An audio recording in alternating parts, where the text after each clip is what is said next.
Welcome to Sunday School. Luke 1:76. And thou, child, shalt be called the prophet of the highest, for thou shalt go before the face of the Lord to prepare his ways. At the time when the story of the New Testament began, the land of Israel, called also the land of Judea, was ruled by a king named Herod. He was the first of several Herods who at different times ruled either the whole of the land or parts of it. But Herod was not the highest ruler. Many years before this time, the Romans, who came from the city of Rome in Italy, had won all the lands around the great sea, the sea which we call the Mediterranean. And above King Herod of Judea was the great king at Rome, who was called emperor, ruling over all the lands and over the land of Judea among them. So Herod, though king of Judea, obeyed his overlord, the emperor at Rome. At the time when this story began, the emperor at Rome was named Augustus Caesar. At this time, the land where the Jews lived was full of people. Jerusalem was its largest city, and in Jerusalem was standing the temple of the Lord, which King Herod had begun to build anew, taking the place of the old temple built in the time of Zerubbabel, which had been long needed repair. There were also many other large cities besides Jerusalem. In the south was Hebron among the mountains. On the shore of the great sea were Gaza and Joppa and Caesarea. In the middle of the land were Shechem and Samaria, and in the north was Nazareth and Cana. Down by the shore of the sea was Galilee, where Tiberias and Capernaum and Bethsaida. Far up in the north, at the foot of snowy Mount Hebron, was another Caesarea, but so that it might not be confused with Caesarea upon the seacoast, this city was called Caesarea Philippi, or Philip Caesarea, from the name of one of Herod's sons. One day an old priest named Zacharias was leading the service of worship in the temple. He was standing in front of the golden altar of incense in the holy place and was holding in his hand a censer or cup full of burning coals and incense, while all the people were worshiping in the court of the temple, outside the court of the priests, where the great altar of burnt offerings stood. Suddenly Zacharias saw an angel from the Lord standing on the right side of the altar of incense. He felt a great fear when he saw this strange being with shining face. But the angel said to him, "Do not be afraid, Zacharias, for I have come from the Lord to bring you good news. Your wife Elizabeth shall have a son, and you shall name him John. You shall be made glad, for your son John shall bring joy and gladness to many.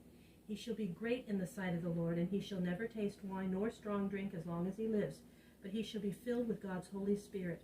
He shall lead many of the people of Israel to the Lord, for he shall go before the Lord in the power of Elijah the prophet, as was promised by Malachi, the last of the old prophets. He shall turn the hearts of the fathers to the children, and those who are disobeying the Lord to do his will." As Zacharias heard these words, he was filled with wonder and could hardly believe them true. He was now an old man, and his wife Elizabeth was also old, so that they could not expect to have a child. He said to the angel, "How shall I know that your words are true, for I am an old man, and my wife is old?" "I am Gabriel that stand in the presence of God," said the angel, "and I was sent from the Lord to speak to you and to bring you this good news. But because you did not believe my words, you shall become dumb and shall not be able to speak until this which I have said comes to pass." All this time the people outside in the court were wondering why the priest stayed so long in the temple. When at last he came out, they found that he could not speak, but he made signs to them to tell them that he had seen a wonderful vision in the temple. After the days of his service were over, Zacharias went to his own home, which was near Hebron, a city of the priests among the mountains in the south of Judea. When his wife Elizabeth found that God was soon to give her a child, she was very happy and praised the Lord. About 6 months after Zacharias saw the vision in the temple, the same angel Gabriel was sent from the Lord to a city in the part of the land called Galilee, which was in the north. The city to which the angel was sent was Nazareth. There the angel found a young girl named Mary, who was a cousin to Elizabeth. Mary was soon to be married to a good man who had sprung from the line of King David, though he was not himself a king or a rich man. He was a carpenter or woodworker living in Nazareth, and his name was Joseph. The angel came into the room where Mary was and said to her, "Hail, woman favored by the Lord is with you." Mary was surprised at the angel's words and wondered what they could mean. Then the angel spoke again to her and said, "Do not be afraid, Mary. The Lord has given to you his favor and has chosen you to be the mother of a son whose name shall be Jesus, which means salvation, because he shall save his people from their sins. He shall be great, and he shall be called the Son of God, and the Lord shall give to him the throne of his father David. He shall be a king and shall reign over the people of God forever, and of his rule there shall be no end." But Mary could not see how all this was to come to pass, and the angel said to her, "The Holy Spirit shall come upon you, and the power of the Most High God shall be over you, and the Holy Child which you shall have shall be called the Son of God. Then the angel told Mary that her cousin Elizabeth was soon to have a child through the power of the Lord. And when Mary heard all this, she said, I am the servant of the Lord, to do his will. Let it be to me as you have said.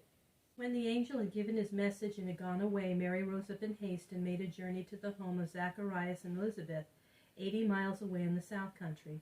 When Elizabeth saw Mary, she was filled with the Spirit of the Lord and said, Blessed are you among women, and blessed among men shall be your son. And why is it that the mother of my Lord comes to visit me? Blessed is a woman who believed that the promise of the Lord to her shall be made true. Then Mary was filled with the Spirit of the Lord and broke out into a song of praise. She stayed with Elizabeth for nearly 3 months and then went again to her own home at Nazareth. As the angel had said, to the aged woman Elizabeth was given a son. They were going to name him Zacharias after his father, but his mother said, No, his name shall be John.